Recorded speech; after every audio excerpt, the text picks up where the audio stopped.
So, welcome to the opening of our fall contemporary exhibition, Dimensions, a solo show featuring a decade-long retrospective of Professor of Art Jaime Brett Treadwell's painting practice. On behalf of the Supervisor of Arts Administration, Caitlin Flaherty, and myself, I would like to acknowledge the contributions of colleagues who support the art gallery here at Delaware County Community College. Studio technician Greta Motter and photo technician Bethany Riley support the design and documentation of the exhibition. The college's internal departments, including the offices of athletics and campus engagement, information technology, marketing and communications, finance, and plant operations, all play an important role in the production and promotion of the exhibition. Professor Treadwell prepared the exhibition during his spring 2025 sabbatical leave, which was supported by our college president, Dr. Marta Yera Cronin, and the Delaware County Community College Board of Trustees. We are very grateful for the support of our Vice President of Academic Affairs, Dr. Marian McGorry, and Dr. Terry Amlung, our Dean of Communication Arts and Humanities. Professor Treadwell has been my colleague now for a decade, but it wasn't until last year that I felt like I really understood his motivations as both an artist and an educator. In the spring of 2024, the Art Gallery produced an exhibition titled Collection as Classroom, featuring artworks from the private collections of our fine arts faculty. Among the works Professor Treadwell generously loaned to the college were a series of landscapes and self-portraits by his undergraduate mentor, the painter George Dugan. Now, upon first glance at Dugan's very traditional paintings, I recognized few parallels with the optical illusions and brilliant textural patterns that characterize Professor Treadwell's immersive paintings. Closer inspection of Dugan's methods, however, yielded a revelation. Dugan's practice is rooted in careful draftsmanship, meticulous attention to materials, mathematical precision in proportion and perspective, and a deep investment in technique. Even as Professor Treadwell rejects all of the subject matters that Dugan prized, the production of such dazzlingly illusionistic spaces is rooted in the intellectual and craftsmanship tradition Treadwell encountered in Dugan's undergraduate classrooms. Professor Treadwell is similarly ambitious for his own students, developing drawing and design courses that train them in the same methodological rigor that has motivated his painting practice. Professor Treadwell grew up in Drexel Hill. He earned his BA in painting and sculpture from the State University of New York at Cortland and his MFA at the University of Pennsylvania. His work has been presented in solo and group exhibitions across the United States and internationally, with venues in New York, Los Angeles, Miami, Boston, Philadelphia, San Francisco, Denver, Dallas, Chicago, Vancouver, and South Korea. His practice has been documented and discussed in a wide range of publications, including Juxtapose, High Fructose, New Contemporary, New American Paintings, J People, Blue Canvas, and the Philadelphia Inquirer, among others. Professor Treadwell lives and works in South Philadelphia with his wife and son. Please join me in welcoming him to the stage.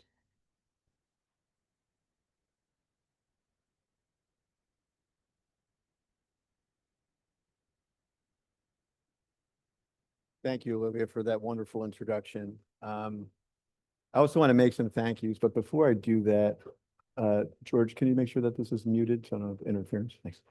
I just want to say some quick thank yous because I have a long lecture that I want, not a long lecture, but a lot of years I want to cover. So I'm going to scare you. But thank you, Dr. Florek, for all the planning, the curating, the correspondence back and forth as throughout sabbatical to create the catalog and the Q&A. If you haven't had a chance, you can read through the Q&A. It's really well done. Thanks to Dr. Florek, and I deeply appreciate you for that. I also want to kind of echo your thank you with Dr. Marian McGorry, who is our VP of Academic Affairs, and Dr. Terry Amlong, who is my Dean, for providing the support and ability to have sabbatical. And without sabbatical, this exhibition wouldn't be possible. So thank you. Also, I want to thank Caitlin Flaherty Greta Motter, Bethany Riley for being the behind the scenes kind of things you don't see to put on an exhibition like this. It's a lot of man hours, time and correspondence that you don't really see. You just see the end product. I also want to thank my students. Weird. Thank you. Now, past and present. Ooh, what was that about? You know, for challenging me and making me a better teacher. Sorry. This is supposed to be a talk about my work. I'm getting emotional. So, and then also my family for encouraging me. My parents are here for encouraging me as an artist, as a youngster. For those parents out there that encourage their children. And for my wife and my son Baxter for putting up with me the last 2 weeks. Okay, here we are. I like to begin my lecture in 1999. This little fella here is me. And I'll kind of explain what I'm doing there in a minute. But in 1999, I just graduated college. As Dr. Flork mentioned, I went to Cortland, which is in upstate New York, and it's smack dab in the middle of the state, about a half an hour south of Syracuse, right in the middle of a snow belt. Kind of like a post-industrial town. It's also a college town. So two friends of mine, after graduation, decided to get a living space, a live workspace. We want to be artists. He was my friend was a painter. The other one was a sculptor. We want to be artists. We want to live like artists. I found a 4,000 square foot Kwanzaa hut, which is kind of a warehouse version. And it was $600 a month. We converted it into studios, and then we added a bathroom and a shower, and we lived there. We were thrilled. We were real artists living, you know, we just graduated. We're self-proclaimed real artists. We weren't really there yet, but we were living the dream. After that, I decided to apply to become a member at a gallery in Ithaca, New York, called State of the Art Gallery. It's a co-op gallery, and they accepted me. And I was like, hey, I'm a real artist now. So I was at my first weekly membership meeting, and somebody backed out of an exhibition, and I immediately volunteered myself to fill in the void. I didn't really care. It was only 30 days to prepare for the exhibition. That didn't bother me. It was a challenge. I was ambitious, I was young, and I went for it. So what am I going to do to fill this gallery space? At the time, I identified myself as a landscape painter. So I decided to just paint landscapes. And so Dr. Flork mentioned my professor in college, who was a very influential figure on my life. And he died 2016, but he's kind of an academic, a purist,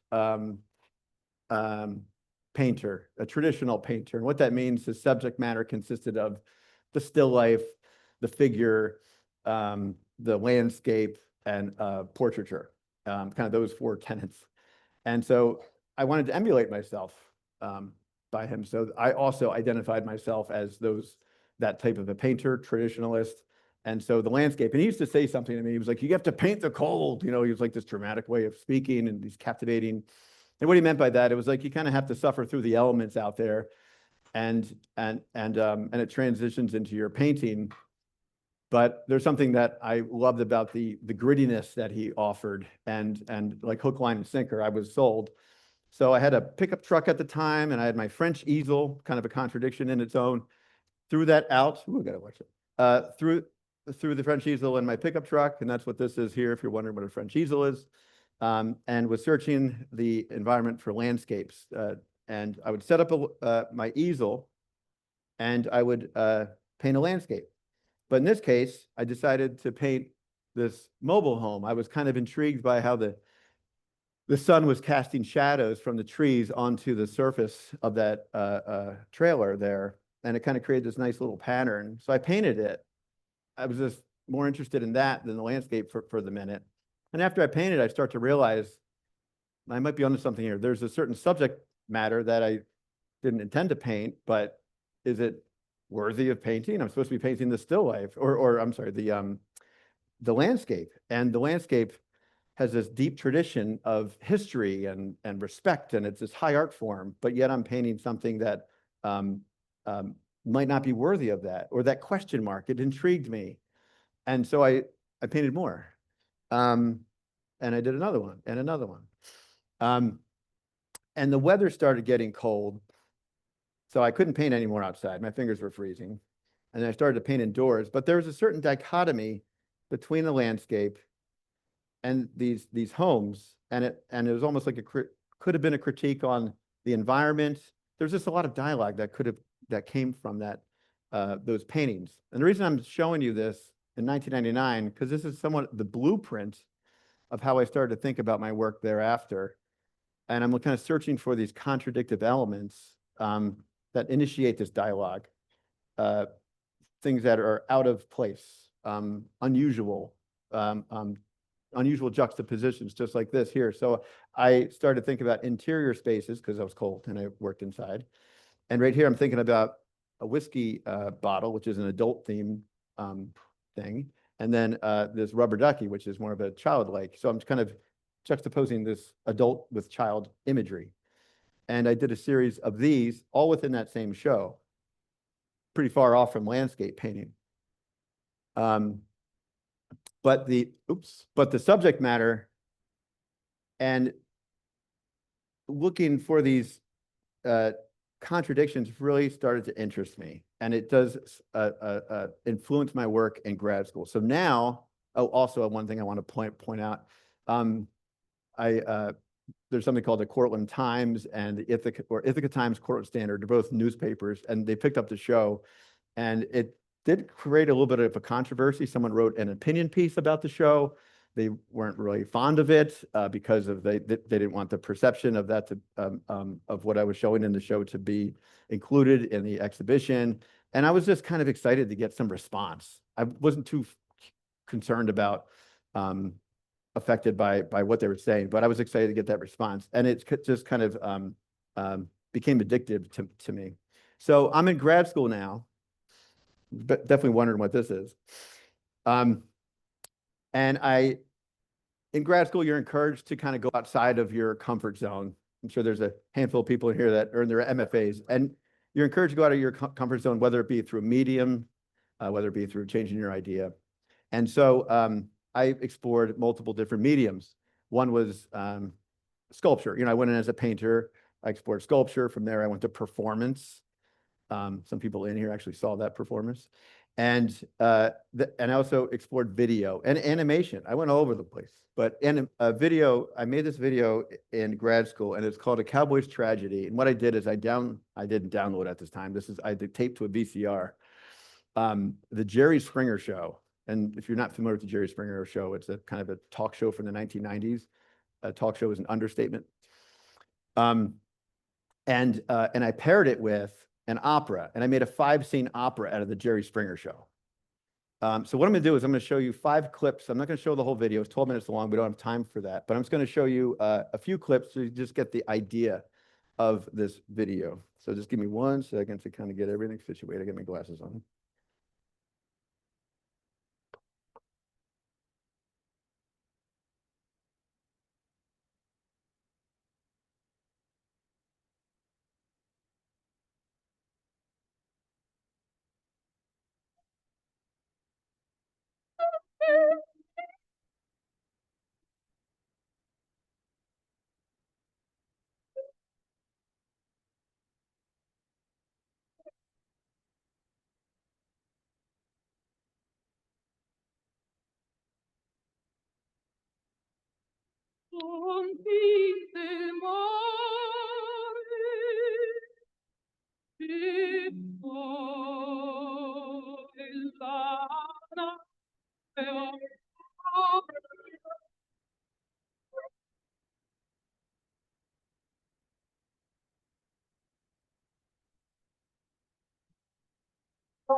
So that you kind of get the gist of the idea there. But what I was proud at the end of that video, because I was able to kind of do a role reversal of the audience. I'm not sure if you're aware of what I mean by that, but in the beginning, you being the audience as the viewers of the video, and the audience in the show are kind of mocking, not mocking, but laughing or looking at the people on stage. And then towards the end of the show, you start to really see the true villain of the 5-scene play, and that's Jerry Springer, the production crew, and the audience. And then you start to feel empathy for the figures on stage. And after that, I started to think about a stage and actors and role playing and stereotypes and things of that nature. So these are all me when I was in grad school. And I photographed myself and put myself in kind of like a Jerry Springer show lineup of like a panel. And I'm antagonizing the crowd. I'm trying to play it cool. I'm antagonizing each other, like being aggressive and possibly violent. And I was just thinking of that Shakespearean quote. I'm not a Shakespeare expert by any means, but all the world's a stage. Everyone's kind of playing a role in some form or another. And so I'm starting to dress myself up in these characters. And at this point, I start to commit to painting. I've done my gamut of all these disciplines, and I really wanted to focus on painting. I like painting. I want to be a painter. I want to study painting, and I want to get good at it. So I just committed to it. So I started painting myself as these characters. So right here, I was thinking about how can I communicate what I'm trying to communicate with no words, right? So this particular person, I'm thinking about masculinity, a stereotype, exuding this masculine nature. His arms are crossed. His eye contact is not connecting with you. He's not approachable. He's a dog ready to attack, possibly. Defensive, wearing a flannel, a trucker hat, kind of identifiers that are kind of maybe like a rural masculine identity. And I did a series of these kind of like masculine figures. This is called Tough Guys. I did a whole series of Tough Guys, but I spelled it Guise as they're kind of like playing this role, playing a front. And so this is my kind of urban version of that. This might be my club, catcalling disco version. But they're all me at this time. Yes, I would use props to like emphasize my manhood, just to kind of hyper masculinize myself, if that's a word. So grad school ends, bought a house, renovated the house. Some time has passed, made it the third floor of my studio. And right now I'm thinking about making work. And you kind of have to pick up where you left off. Otherwise, you're swimming around not knowing where you're going. You have to be tethered to something. So I picked up right where I left off in character. But what's different is I'm starting to kind of I'm trying to feminize the character a little bit, trying to add a little contradiction. So I put the butterfly in there, title it Beauty, and he's maybe like he's possibly thinking it's beautiful, but checking his manhood to see if he's allowing himself to be vulnerable.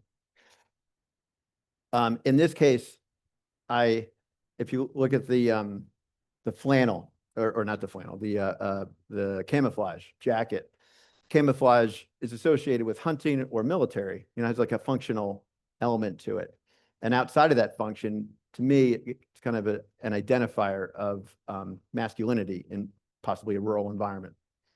And so I'm thinking about that. Arms are crossed, defensive, and he's like in this self-reflection stage where he's kind of coming to terms with his identity.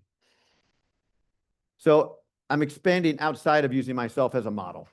I'm kind of building my cast of characters. And whenever anything becomes formulaic for me, like a recipe, I kind of break out. I lose interest and I have to move forward. So I look at other areas that kind of offer this masculinity, of course, wrestling. So I went there, but I wanted to think about how can I contradict this? How can I feminize this? A little pinwheel might work, little flower pinwheel. See what happens there. If you take the pinwheel out, it's a completely different painting. That one little element can change the dialogue. This one in particular, I changed the background So it's this hot pink color, and might be the beginning of some of my oversaturation, high chroma painting aesthetic that you see now. But and I add these butterflies. Ironically, I didn't have to add much more with the costume he was wearing to feminize this figure, but I thought it was a nice contradiction to kind of put him in this environment that would probably feel very uncomfortable in. This face is mine. The body is Dale Earnhardt, who was a NASCAR driver, and the birds are just kind of like the first time I started to think about not using Photoshop, but like a Photoshop approach to painting, finding a source online, printing it out, and then working it into a painting and just starting to compose a painting. And again, it's this kind of this feminizing this masculine world. And as I get deeper into this, I'm thinking about basically Americana, middle America, and these symbols and clothing or whatever that kind of identifies that. But I'm trying to branch out my cast of characters too, because eventually they all play in a stage together. And so I'm thinking about gender roles and how this hyper masculine role can affect a female's role and their expectations and their environment. And I start to think about like pageantry, which is the most unusual thing to me, the idea of it, and how that can shape the perception from both genders of how someone should grow up and their behave in their culture and in their environment. So I did a series of these paintings of women, and what I liked about the contradiction there, you don't know if this is coming from the male gaze or is this a critique on the culture? And that question mark was really intriguing to me. So I did various versions of these. I'm just showing you snippets of the work throughout the years. But I was thinking about this one. It's as if a Walmart opened up in a rural town somewhere, and they had a ribbon cutting ceremony, and they call on the local cheerleaders to cut the ribbon. And that's why it's in a parking lot, kind of presenting. And thinking about like the all-American girl, and is there a way I can disrupt that imagery? So I threw a Mike Tyson tattoo right on her face, and it was just like a fun thing for me to do, but it was also, but I knew it would just like irritate a certain population. Another version of that. And I'm not stopping there, so I'm thinking about children. I need more characters in my play, if you will. So I'm thinking about how their environments affect how they grow up and decisions they make and perceptions that they have. So if you look at this one here, there's camouflage in the ears, and the baby's in this hot pink pig suit. So it's almost like a memory. It's like, hey, there's camouflage in your ears. Don't forget about that. Be masculine, be a man. This particular one here, it's so cute and cuddly when you see it at first, and then you kind of notice what's happening there on his chest, and it's the most horrifying idea. But to throw those together, because it's the bomb of Hiroshima, and if you put those together, it's kind of hard to embrace it once you realize that. You're like, oh, there's friction, and that friction I'm really interested in as I move forward. So at this point, I'm thinking of how am I going to how can I work with these characters? Can I include them into a composition? That's what I did next. So now I'm starting to kind of create a stage, an atmosphere, an environment, and I'm throwing all these figures in the same kind of happy world. This one's called The Second Coming because I think of this little guy as baby Jesus. But if you look at the Mother Mary standing, holding these, what I call used car flags, it's kind of like American visual culture you see all over the place. It kind of resembles my growing up in Drexel Hill, being like a local Delco through and through. And a lot of my friends practice Catholicism, and their parents would have little statues of Mother Mary on their front lawns. And I never questioned it as a child, but later on I was like, that's kind of weird. That's a social construct that sets the stage for later decisions and behaviors and all that stuff. So I threw that in there too. So there's camouflage, there's figures, it's all starting to play a role within these compositions. As I get more involved, I make a body of work here, and these paintings took some time. They're large scale paintings, but there's multiple figures, and it's labor intensive. And there's a lot of contradictive elements that are starting to form. For example, like I think of those kind of, they're not really Corinthian, maybe they're Doric columns. I should ask my art historian. Doric columns that are holding up this camper, if you will. So there's a little bit of like a high art, low art thing. And then if you look at the side, there's the airbrushed Florida beach scene. There's a girl to the right holding with a pink sweater or fur coat, holding a gun, a hot pink gun, like ready to shoot. So there's a lot of elements all playing a role together, but they're living in this isolated community. I'm starting to kind of create this little narrative in my head of creating these communities of misfits, all living together in harmony. And there's a writer, an art critic, discussed my work one time, and they said there's this about this body of work. So there's this sense of dysfunctional utopia element to it, and I love that. And then they put the two words together, dystopia, and I'm sure that's not the first time you've heard that word, but I just love the idea of dysfunctional utopia. It nailed it, and it's just all sorts living together in this gypsy-like community, making bad decisions, but everyone's accepted. So if you look here, there's kind of multiple tiers. And I think when I painted this, I was thinking about like heaven, earth, and hell. And, but they're all together in one. So there's like, at the top, there's this religious figure, Mother Mary again, and then there's cherubs there with children's toys and all that stuff. And then below that, there's this layers of sexual luring, and all mixed with like Americana imagery within this one happy community. Another version of that, if you look at the top, that statue up there, I believe, correct me if I'm wrong, is Venus de Milo, and they believe that this is Aphrodite, the goddess of love. And I made like a water feature out of her in a swimming pool. That's a nice contradiction. And this statue, I think, is in the Louvre. It's about 2,000 years old. It's established art. It's been in history books. It's what I call establishment art. There's no question about that is art, right? And to juxtapose that with this fantasy art, that airbrush painting of the figure on the side, however, that's another form of Aphrodite. Just put them in the same painting was a fun little relationship I wanted to create. And then the figures at the top is kind of your modern day Aphrodites, taking selfies and all living happily in this community.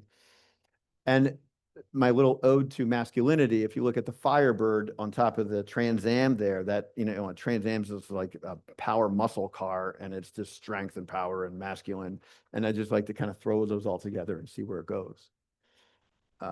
And if you look at the figures or the forms at the bottom, the campers, it's kind of it's reconnecting to the very first paintings I did in 1999.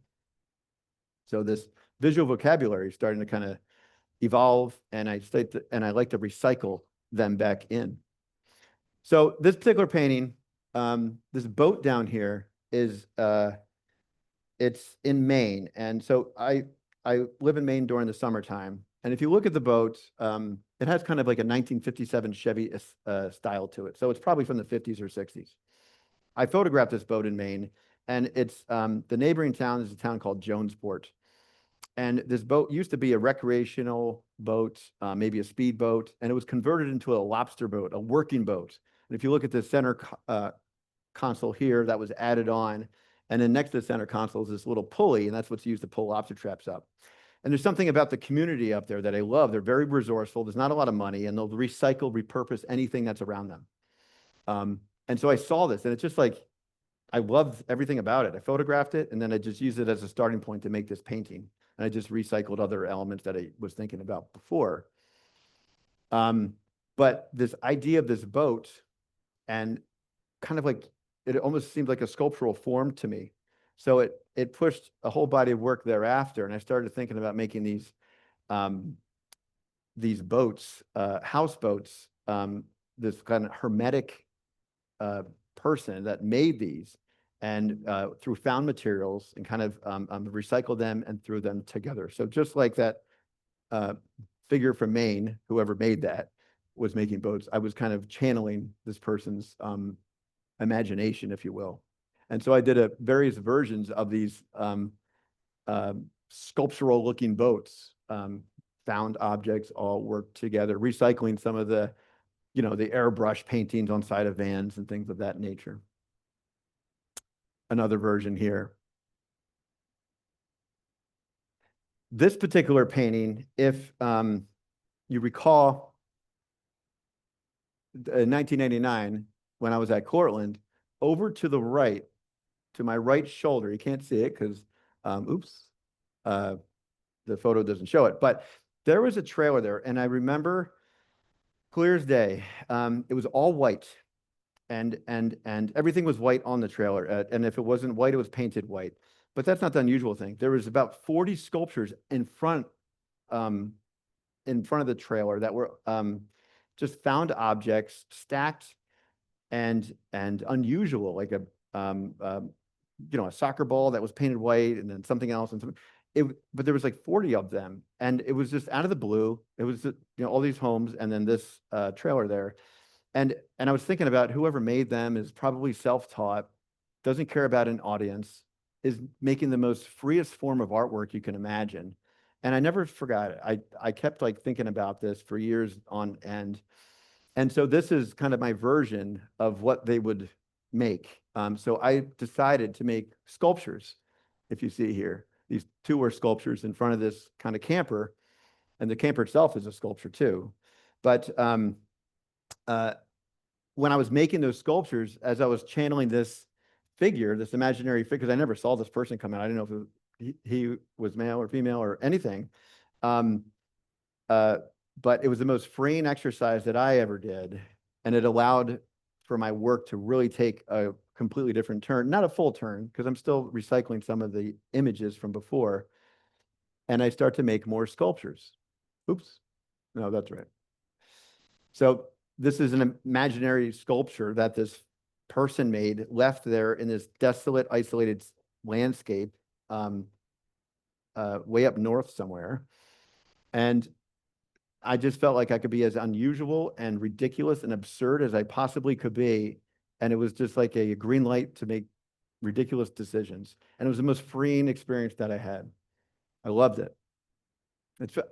I often find myself like, once I find freedom in the studio, because you kind of put these restrictions on yourself, but once you find freedoms in the studio, it just feels wonderful. And I'm on that constant search.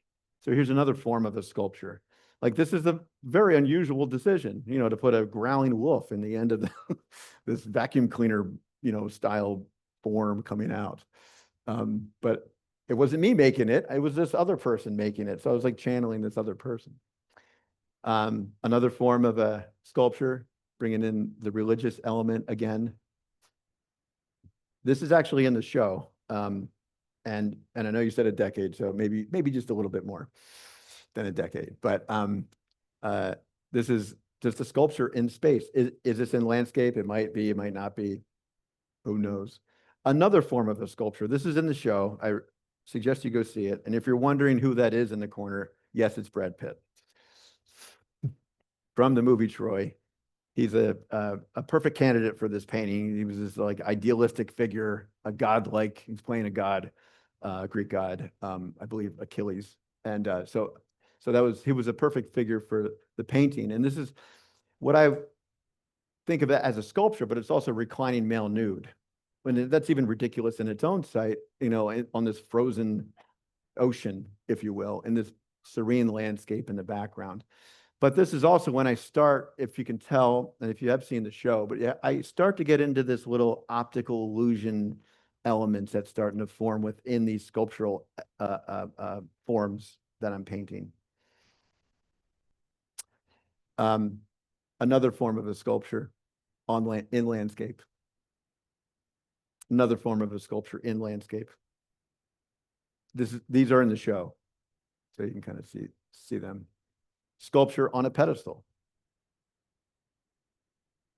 This is one of my favorite paintings. Love this one. But this is when I'm definitely diving deeper into this optical illusion. So if you look at the green line here, it kind of somewhat, using poor perspective deliberately, outlines a cube or a cube-like figure.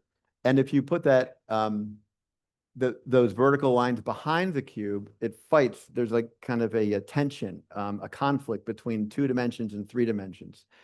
And then you have this form up top. Is it hovering? Is it seated on top? And it kind of just holds your interest for a little bit. But there's an element of contradiction there. And again, I'm on this constant search for contradiction. Further, well, I'll get to that in a minute. I think of these as sculptures in space.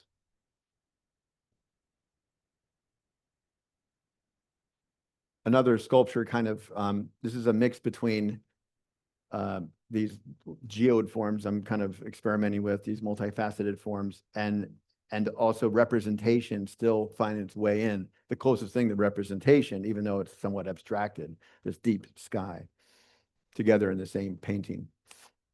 Here, I'm kind of slowly transitioning from representation to like landscape, things that are recognizable, into this optical illusion. So if you look at the center line here on the horizon line, it appears that the cube is sinking into the water, or because of the reflection, is it floating on top?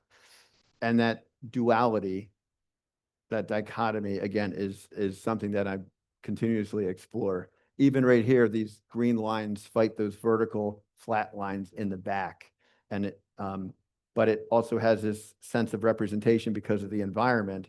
But it's also an abstract painting living within a representational painting. So there's another contradiction or a conflict there as well. Further, my work is starting to kind of, I'm noticing my work is starting to have this digital aesthetic. It's kind of like retro digital aesthetic. And the way I paint is traditional. It's oil on panel. It's slow. It's drying time. It's archaic, right? So that's another interesting contradiction that I'm happy to have. So little by little, my work becomes more and more abstracted to the pure non-objective world, with the exception of this spray paint line. And the spray paint line is the last element that kind of grounds you to reality, if you will. And what I think about that is kind of like a tagging line, street art. And it's not far from what I was doing before, like putting the fantasy paintings on the side of vans, the fantasy art, the airbrush art.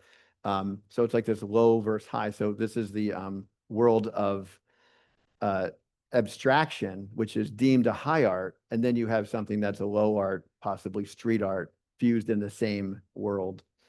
Another contradiction. This is Alex. This is one of my favorite paintings. It's just aesthetically, I like to look at it, and that's about it. Has this nice little target design. PrettyKitty.net. My titles, if you're wondering, I think about them a lot, and I think of how absurd they can be as well. So this is like the title is a web address. And whenever I type the web address in, it thinks it's a real address. So there's a link. And then I accidentally click the link and it goes to PrettyKitty.net or whatever. It's funny. Miami, I'm starting to think of these non-objective worlds as people or places or things. That's the last element that's tying it to reality, is the title. And if you look at this one here, I'm committing to like optical illusions. I'm rid of anything representational. I'm kind of going all in. And so there's a series of these paintings. I'll just kind of go through them. This one's in the show, and I really encourage everybody to go see it. If you look, like right now, you might think the slide's blurry. It's not. But if you look at the painting, they're all hard edge individual lines. What makes that blurry effect is that the gradients are so close to one another. From a distance, it has this kind of blurred, and you're trying to fix your eyes each time. And that's me in my studio, and you can kind of see it still has that blurry effect, but everything else is clear.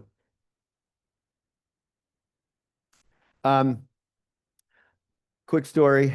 So this is not my work. This is Joseph Albers. And if you're familiar with his work, you might know what these are. These are called structural constellations. He's more known for his book, Interaction of Color.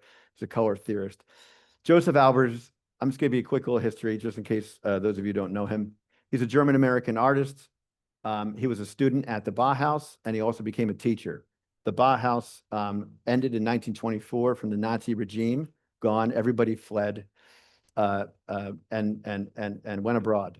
Joseph Albers landed here in America, taught at a few schools, ended up at Yale School of Art. That's the short version. At Yale School of Art, my former professor, not George Dugan, but another one, Professor Barbash, was his graduate assistant in 1955. And he taught Joseph Albers courses. So I learned how to do structural constellations through my professor. And it's interesting because I'm able to take these assignments that I learned, that my professor learned from Joseph Albers, and I teach them onto my students. So there's a kind of an academic lineage, if you will, from Yale 1955 right here to Delaware County, which I'm proud to say. So one of these assignments that sometimes I'll give my students is making these structural constellations. What's interesting about them is they're optical illusions. So if you look at this plane right here, oops, I shouldn't have touched that. It goes in different angles, right? You look at it in for one moment, this plane goes this way. You look at another moment, the plane goes in the opposite direction. And it serves two purposes. They can only exist on 2 dimensions. You cannot build these in 3 dimensions. And that optical illusion, I was really interested in because I started to kind of find myself getting into that world. But what if I took a Joseph Albers design? Actually, I made my own Joseph Albers or structural constellation version. And then I started to incorporate my visual vocabulary to it that I was exploring at that time, this neon light, like 1980s garish colors and print or that checkerboard design. And by mashing, taking this high art form from Joseph Albers and it's serious and kind of contradicting it with this like 1980s music video together in the same image really interests me. And I brought my students, I think it was my color theory class, into the gallery when I was setting up. And one of the students was like, it looks like an arcade in here. And I love that comment because it kind of feels like an 80s thing to do, like an arcade and the digital aesthetics, everything's a little retro. And I think you hit the mark. So here's several of these structural constellations. I'm just going to click through them. They're all in the show, and I really encourage you all to see them up close because it's the colors is more intense and vibrant. This is titled Nina, which is my former professor's wife, and she had this softness to her, and I just thought this painting emulated her, so I titled the painting after Nina. This is a little H, which is my pet name for my wife. Sure, she's embarrassed now. And if you can see here, I'm starting to incorporate elements from reality again. You know, I cannot fully stay in one area. Maybe it's some attention deficit disorder or whatever it could be, but pattern is starting to emerge. And you can see it here too. So after this series, I'm diving full on in non-objective work, just thinking about optical illusions, playing with your eyes, just trying to really shove everything together into one painting, similar to what I was doing before, shoving all those figures into one happy community. And if you stare at this for a while, you'll notice that some things don't make sense, or this line goes in front of that thing, or there's like a spatial depth conflict that's happening. And you just have to arrest your eyes and just accept it for what it is. This is in the show. And if you look at this cube here,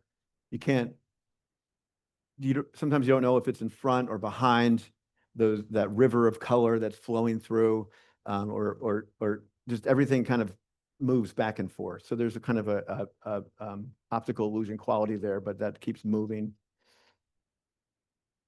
This is one of my favorite paintings, but if you see this ribbon right here, It goes behind this rectangular form, but then it also becomes part of this form. And much like those Joseph Albers structural constellations, it's bending a plane. But then you go back, you connect it because of the color. And then if you look here, you're like, oh, it's bending. And then you lose that bend because you focus somewhere else. And everything is somewhat connected to something else. Like this line is deeply connected to this line. This line connects up to the grid up there and comes back through that grid and down through this grid. And everything is just fine-tuned, if you will. And here I'm starting to return back to sculpture again. It's this, I found such amazing freedom there. These other paintings, whenever it becomes restrictive, again, and formulaic, I tend to kind of buck a bit and return to where I found freedom. So these are kind of like sculptural forms on top of flat surfaces, or maybe a collection of sculptures, living inside of an abstract painting, like a nightmare. I titled it Space Bar. This is a painting where I'm attempting to paint interior spaces, and this is getting closer to my final work, I'm working on now. I'm attempting to paint interior spaces. So that, to me, this is a interior wall, but to you, this might look like an abstract painting, but I see these as like figurative, not figures, but objects and things, or objects on top of things. So the sculptural element is starting to return. Everyone has seen this because this has been in the ad for the show multiple times. If you're on campus, you probably saw this thousands of times. But I call this Titch and Crinkets. And what I did is I switched those letters. So if you take the K and put it on, if you switch the T and the K, it would be kitsch and trinkets. And that's what I think of those figures here, like kitschy trinket kind of objects you would put on a shelf. But I had so much fun inventing these little forms and putting them on the shelf. And then I just kind of had fun flipping the letters of the word and just kind of having all these elements live together. And these walls, the pattern kind of seemed to be moving and breathing. The floor doesn't seem like a sturdy floor. There's an optical illusion happening here. You don't know if this is in front or below. This shouldn't be this close to the ground. It should have hit the ground. You know, like things that don't make sense. And I push and pull to play with that space. Now I'm venturing more towards sculpture again. This is sculpture in a box with multiple patterns. It also looks like a Rube Goldberg machine. More sculptures. And if you look at those kind of those balls that are stacked, that's an object that I used during that series of all the figures on the boats and everything. So that's something visual vocabulary that I used a long time ago, and I reintroduced it to see what would happen. But this is kind of an interior space, as I see an interior space. Another form, like a Rube Goldberg / sculpture machine. This painting's funny to me. It just feels like a sculpture and a painting are having a stare off in a gallery. So I just think it's funny. And it's the only acrylic painting I've ever made because it was during COVID and I had to work in a different place. This is Madonna and Child. I forgot to put the title there, but I think of this as a figure protecting her young and kind of living in this nest, if you will, this nest of abstraction. Sculpture pit. If you look in the middle, there's this gravelly sculpture pit. That's what kind of how I think of this painting. But it's also this abstraction living together in the same world of representation, fighting each other, coinciding. Anybody know Brancusi, Bird in Space, which is one of his famous sculptures. This is my closest version of Bird in Space, but I was kind of an ode to Brancusi, but it is this sculpture in an interior space, and it's really simple. And I tried to get this marbly look, this kind of Trompe l'oeil painting element there, which I thought it was fun. And again, it's like it's similar to taking that fantasy art, that airbrush art, and putting it on the side and juxtaposing it with Venus de Milo. Same idea. A sculpture within an interior space.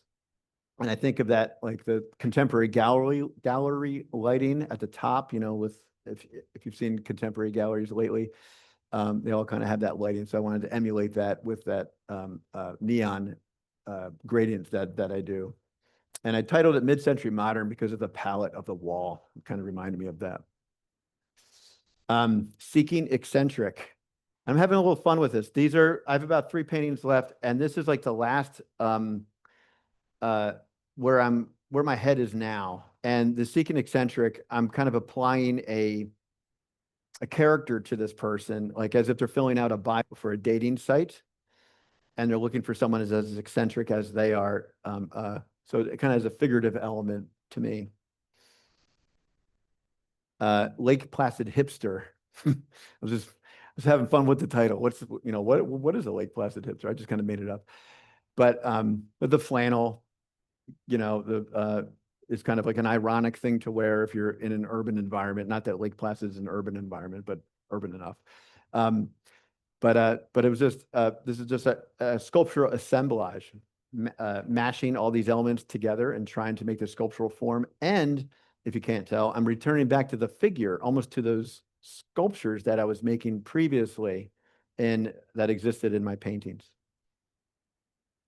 And this is the last and final painting I'll show you. And in the group show, all the new paintings are on the back wall, and this is on the far right. So it's just kind of in order how I painted them. And I'm still figuring out the title for this one. At the moment, it's called Whistle Face, an ode to a friend of mine. But everything's invented here, and it's kind of returning back to what I found so much joy when I was painting those invented sculptures in landscape, and now I'm painting them in interior spaces, and I feel I'm returning to this pure freedom.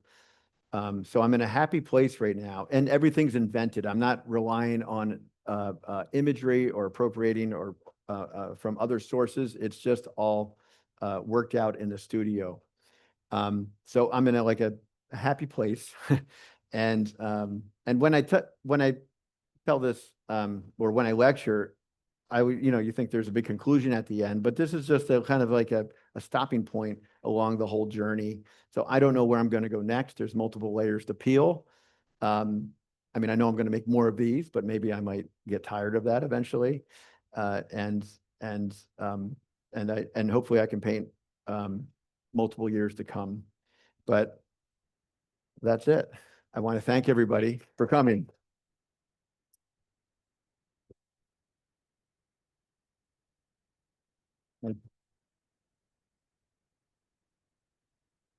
And I'm happy to answer any questions as long as they're softballs.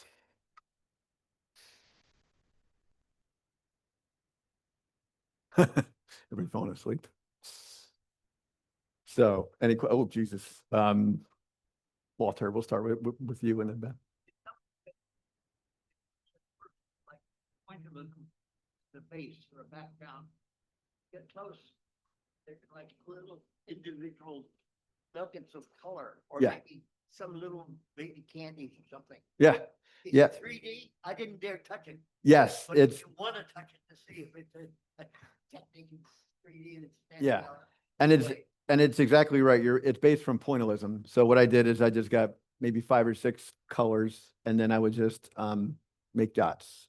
And it's time consuming. I usually put a base down of one color so I didn't have to fill everything.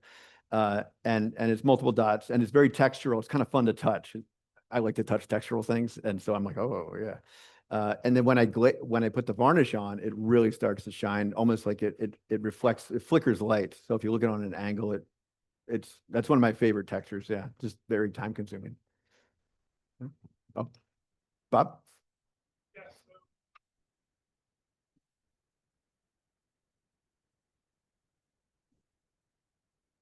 Yes, yes.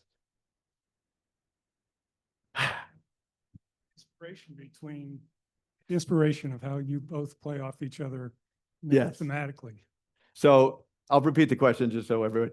So basically, you're saying my wife is an artist, a sculptor, and works with geometry as well. And is there any conversations back and forth or influences back and forth? Absolutely.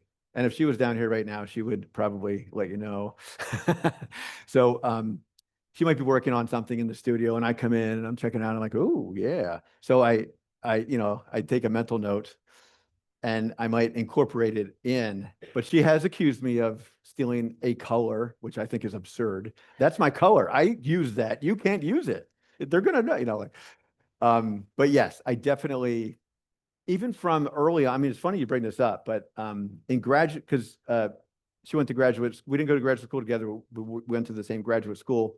And when she was finishing up or in grad school, I visited her and she was making this like rocket explosion, like stacked form. And that honestly gave me the inspiration to do that body of work of all those figures stacked on top of one another, because it just seemed so absurd to me, among other things. But yeah, she's a deep influence in my work, and I don't admit that often. Thanks, Bob. No.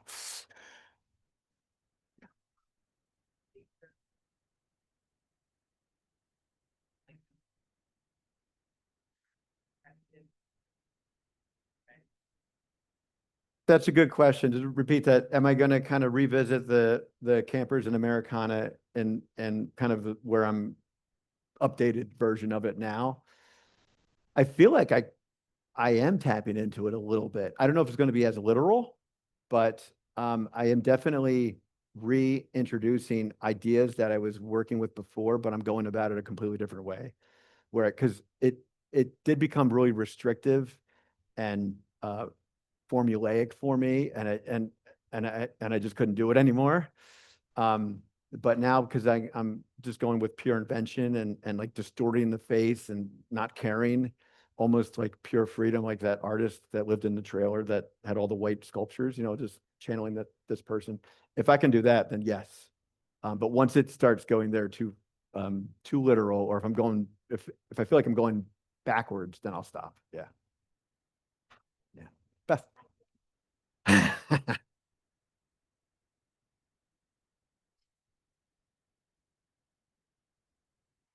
So, I would think, oh, Ha, explain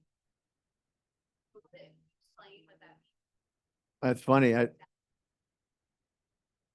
It's funny how, yeah, I didn't think of it that way, as everything looks restrictive because of the careful approach and the layers and all, and and it's something that I can't, I have to do. I can't allow myself to do. And remember those early paintings you saw? It has this kind of loose gestural mark to it, almost, because I was looking at the Ashcan School at the time. That everybody knows who that is, but John Sloan has this like loose calligraphic mark. I love that. I still love that to this day. And sometimes I try to return to that, and I just can't. I don't identify myself with that anymore. So I don't think of it as me being restrictive. It's hard question to answer it as I'm digging deep. It wasn't a softball. Damn it. But yeah, so no, in a way, like I would like to be free. I would like to just not be stuck using these tapes or the tape and everything's so perfect and all that stuff. But then every time I go outside of that, I want to go back. And so I just can't help myself. I just can't help myself. That's the only way I can answer that question.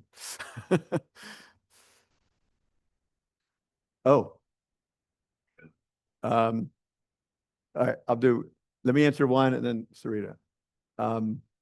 Why is it, well, all right. The farther away, what interests you in the iceberg Arctic backgrounds? Is it a callback to your early years of painting, or do you just enjoy minimal empty quality to them? I think, honestly, it's a call. Oh, that's Jason Heiss. I think it's a callback to my professor. Remember when I said those 4 things that he paints: the figure, the portrait, the landscape, and the still life?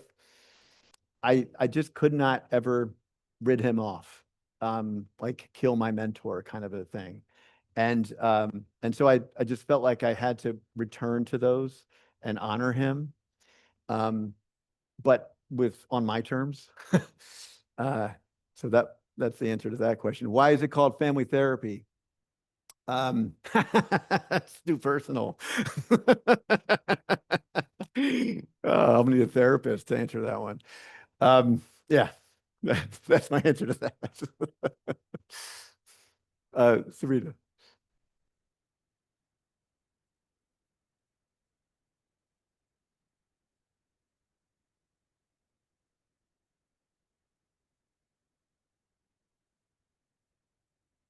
I missed an important part of your question. So with Americana, was I being challenged? How?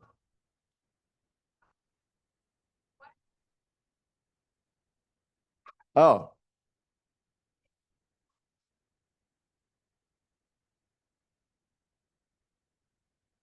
feminine. Yeah. How was my masculinity challenged? I don't know if I was trying to challenge. I mean, it's funny to bring this up because as I was painting those figures early on, I also identified with them, but I was also kind of making fun of it. I was making fun of this idea of like over hyper masculine mentality. But then I found times where I'm like, oh my, I am this person at times. So I'm kind of making fun of myself a little bit, but I'm not, but I am, like I go back and forth. Um, I'm not, as it went on, I just got so deep into the painting that that kind of faded away and it just became about something else. Yeah. It's funny that you say that because in 2000, this is 2005, 2004, and there's a few paintings there that I didn't show that kind of had like they were more political based, but there's been a resurgence of this hyper masculinity today, like overboard. Yeah, yeah. And as I look back, it wasn't that wasn't that bad as it was now. Yeah. Question.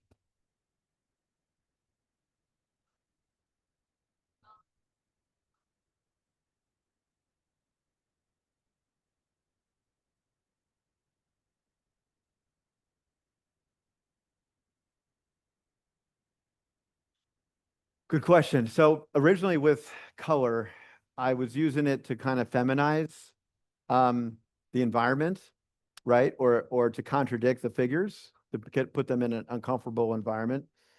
And I think I did that pretty well, or not pretty well. I think I also considered doing that with those um, images with those paintings with multiple figures.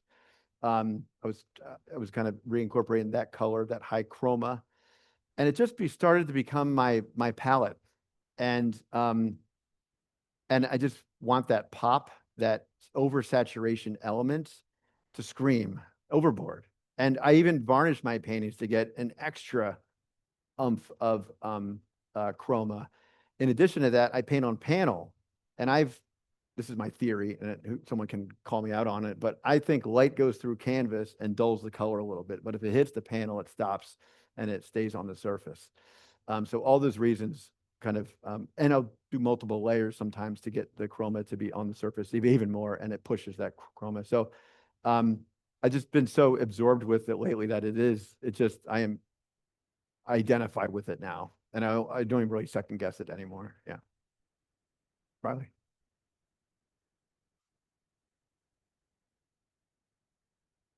Softballs.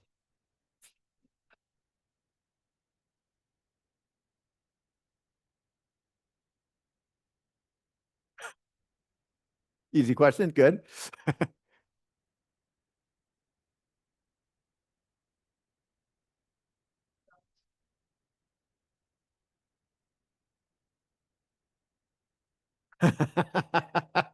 What's the best brand of tape and how much tape do I use? It's funny because if I don't have the tape, I won't. I only use it if it speeds up the process or if I want to keep a clean edge. But some of the times I won't use it and sometimes I will. But I use yellow frog tape and I have all my students use it to this day. I'm adamant about it. Every kit comes with it. And I probably go, depending on how much I'm painting, I might go through, a roll a week, a roll every 2 weeks or whatever. Yeah. Yeah. I go through a lot. And sometimes I'll use the purple tape because if I'm painting something that's kind of yellow, I can't see. So I use the purple that's also a sensitive surface tape. And so I'll use it specifically for the value that I'm painting so I can see what I'm doing now that my eyesights are getting worse. Zoe.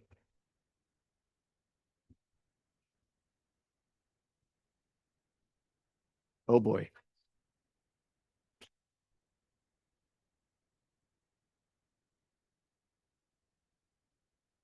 Oh, okay. I can answer that really quickly. So the question is, does it take, is there a different time spent from 19? Yeah. I'd say in, I was going to say 1919 in a 90, what was the first year? 1999? Oh, I mean, they were fast. I would set up my French easel and paint it in within an hour. Like they were quick gestural, um, um, plein air paintings. Some of those paintings, those ones with multiple figures, took up to 8 months. Just time consuming work, but it needed to happen. I kind of isolated myself in my studio and just like worked and focused. Yeah.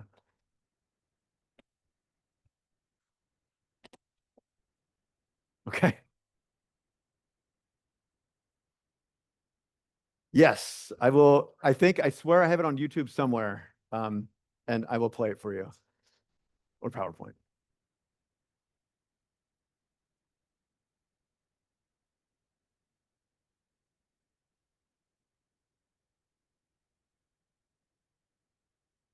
Yes. Yes. Yeah. Yeah. The Burger King and those elements were there. It was just like mass culture, consumerism, uh, lack of nutrition, so all that was definitely on my mind. Yeah. Mhm. Yeah. All right. I'll take a couple more questions and then, okay, I'll answer these and then I'm sure everybody's rearing to go to the gallery, right? Okay. Which piece of yours, if any, inspired some of the projects you teach in your classes? Funny thing is, you might think that I influence my class to paint the way I paint, but that's not the case. I have these projects and I'm looking at my students making this work and I'm like, oh, I want to go in my studio and make that now. I'm more influenced by the work they're making and it affects what I make in the studio. I'm very affected by my environment, hence my wife working in her studio. Which piece, or can you see yourself doing anything like that again? Yes. Which piece of yours, if any, inspired some of the projects you teach in your classes? Oh, did I already read that? Oh, it's going down. I can't catch up. I'll go with this one. With the meticulous way you make, forget it. Oh, with the meticulous way you make your work, does that play a role in the end result like it is in a conversation with your work, if that makes sense? Does that play a role in the end, like in the conversation with your work? I'm having trouble with does that play a role in the end result? Yeah, it does. Sometimes time-wise, I might not have the time to finish something. So do I want to add something that's going to prolong possibly? But I'm losing this. This isn't a question, but my favorite artwork. Oh, okay, thank you. Thank you. Okay, I think we're good. I think we're good. Are we good? All right. Thank you for coming. Thank you. Oh. Please head down to the gallery. There's food and drinks and